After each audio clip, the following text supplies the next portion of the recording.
It's Jace again. Welcome back. Uh, Thank you for those of you that have been logging in and checking in from time to time on the different videos. I know they're low budget. I don't have a fancy studio or anything of that nature. That's not what I am here to do. I'm actually here to try to help you get the best that you can out of your NPQ qualification. And if that means I do it low budget with a camera on my laptop, so be it. At the end of the day, it's your success that I'm interested in, more than having an expensive studio or sponsors or things of that nature. By the way, someone did email me and said, "How much are you earning from this?" Nothing. Nothing at all.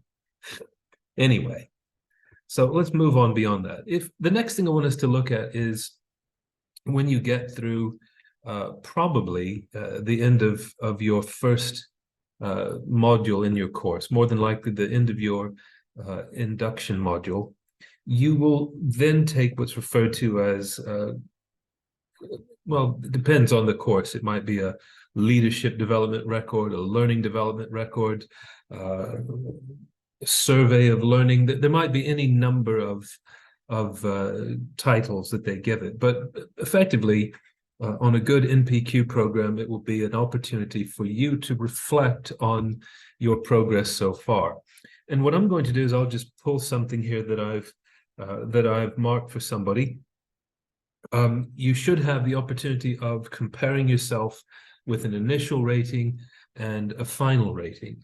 For those of us who remember the good old days, the golden era of QTS in the UK, we will have all kept a portfolio of evidence that demonstrated our abilities to implement and to work professionally inside of the framework.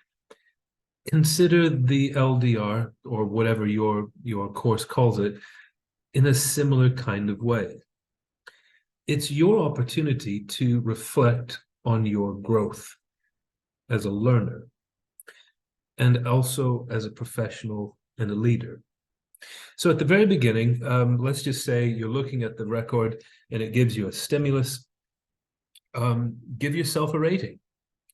How do you feel, honestly, at that particular point in time, at the start of that module, on a scale of whatever it is that they give you? Typically, it's 1 to 5 on a Likert scale.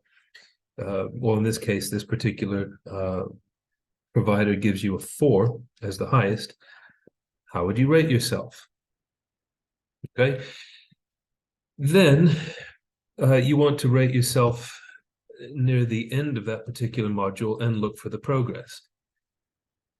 Although it might sound obvious, could I please suggest that as soon as you get the opportunity, download that record and give yourself an initial rating? Again, this course is an opportunity for you to step away from everything long enough to reevaluate and to reflect. So let's say one of the things is about implementing projects by diagnosing a problem and making an evidence-informed decision. I'll come back to the phrasing here in a minute. Okay, let's say you think, okay, I'd give myself a 2. That's fine. The only person that's going to read this really is you and your coach, your mentor, your instructor, your tutor, whatever title they give you. In the process of giving yourself that self-evaluation, why? This is an element that I find that many of the candidates I've worked with don't do. Imagine an alien was to come to Earth and pick this up and say, okay, it's a 2. What evidence could you give them? Why have you said a 2? Are you being too hard on yourself? I mean, to give yourself a 2 is a fairly low rating. And what if the evidence that you have are things beyond your control. Why beat yourself up over something that you have no control over? At the same time, maybe your initial is a 4. You might be a head teacher who's been at that school for 5 to 10 years as the head, and you've already got a strength in that area. Fantastic. You've earned the 4. No worries. Have you perhaps inflated it a little bit? I mean, really step back and say, would I say that I'm excellent in that point? Do the same thing for all of the different tick boxes. And again, have some sort of evidence to hand that would say, this is why I gave myself this self-evaluation mark. Additionally to that, be thinking in terms of ways to improve. Again, this is a record of your own improvement. You are tracing and tracking your progress along the way. If it's an area that you feel like you don't need to improve, you don't need to say anything about that. If it's an area that you do feel that you need to improve, make yourself an action plan. So for instance, in this particular one, making evidence-informed decisions, okay, well, what evidence do you think that you need in order to say, look at the progress that I've made? When you are completing these sort of records or reflections, keep in mind that a good NPQ provider will already be helping you list the learn that and learn how to statements. These are the key. Remember, I said that in the previous video before this one. Download those LTs and LHTs, keep them on your desk in a printed copy, and reflect upon them as often as you possibly can. In this particular provider, they've given an opportunity to reflect on the online learning.